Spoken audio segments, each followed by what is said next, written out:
మొత్తానికి వణికిపోయారు. కారణం ఏమిటంటే అక్కడ ఉన్నది కొరటాల శివ.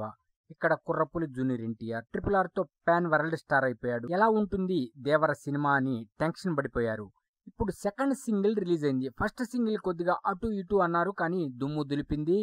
ఫియర్ సాంగ్, అలాగే ఇప్పుడు Chuttamalle song చుట్టేస్తున్నాడు.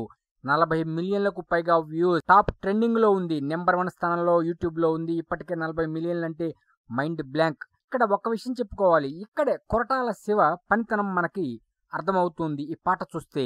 Beautiful location, beautiful dress, ఆ లొకేషన్ కి తగ్గ డ్రెస్, పాటకి తగ్గ మూమెంట్స్. ఇక కుర్రపులి డ్యాన్స్ చెప్పేదే ఉంది, మంట పుట్టించేశాడు.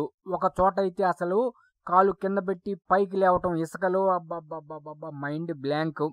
ఇలా ఉంటుందన్నమాట. ఇక కొరటాల శివ మీద డౌట్ తీరిపోయినట్టే అటు కుర్రపులి జూనియర్ ఎన్టీఆర్ ఫ్యాన్స్ కి, ఇటు ప్రేక్షకులకి. కారణం ఏమిటి అంటే ఆయన ఆచార్య తీశాడు, అధపాతాళానికి వెళ్ళిపోయాడు. మరి అటువంటప్పుడు దేవర ఎలా ఉంటుంది, దేవర ఎలా ఉంటుందని టెన్షన్ పడ్డారు. ఈ సెకండ్ సింగిల్ తోనే కుమ్మేశాడు. ఇక కొద్దిగా అటు ఇటు ఉండొచ్చు మ్యూజిక్, ఎందుకంటే అన్ని పాటలు బ్లాక్ బస్టర్స్ అవ్వాలనేమి లేదు. ఇక్కడ మ్యూజిక్ సంగతి పక్కన పెట్టి మ్యూజిక్ ని కూడా మరిపించాడు యంగ్ టైగర్ జూనియర్ ఎన్టీఆర్. అది ఇక్కడ మీరు చూడాల్సిన విషయం. మ్యూజిక్ కాదు, పాట కాదు, ఆయన బాడీ లాంగ్వేజ్, అటు జాహ్నవి కపూర్, ఇద్దరి కెమిస్ట్రీ అదిరిపోయింది. ఇక చెప్పేదేముంది, సినిమా రిలీజ్ అయితే పక్కా వీర మాస్ బ్లాక్ బస్టర్. కుర్రపులి జూనియర్ ఎన్టీఆర్ మరొకసారి పాన్ వరల్డ్ సినిమాతో వీర విజృంభణ బాక్సాఫీస్ పై చేయబోతున్నాడన్నది ఈ పాటతోనే మనకు అర్థమవుతుంది.